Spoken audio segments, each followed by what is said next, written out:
Aquí estamos con mi hermano, ¿no? No las caras, idiota. Aquí está nuestra perra. Y vamos a hacer un video. De...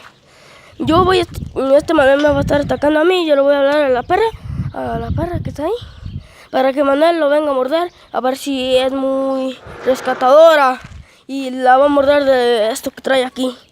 Y vamos a ver. La perra va a estar en el baboso, todavía no la agarres que te va a perseguir. Y la perra va a estar aquí. Y luego Manuel me va a estar pegando a mí. Y luego vamos a ver si viene a morder este cabronazo. Bueno, vamos a ver. Vamos a empezar a grabar. Y Manuel me va a empezar a pegar a mí. Bueno, comencemos.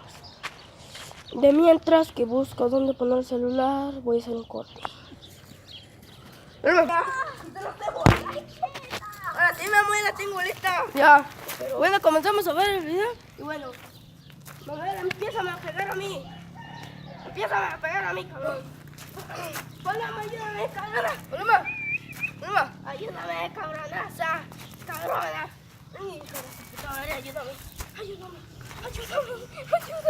Que este cabronazo me está poniendo una pizza.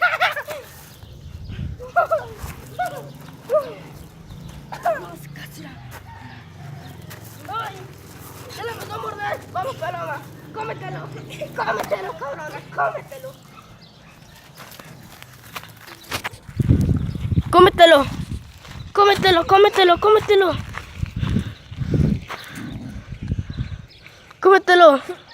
Cómetelo, cabronaza. Cómetelo. Bueno, el parcero se gustó. Un gran éxito. Denle like. Bueno, hasta luego, chicos. Que les haya gustado el video. No olviden poner su like y suscribirse. Adiós. Di saludos, perrita.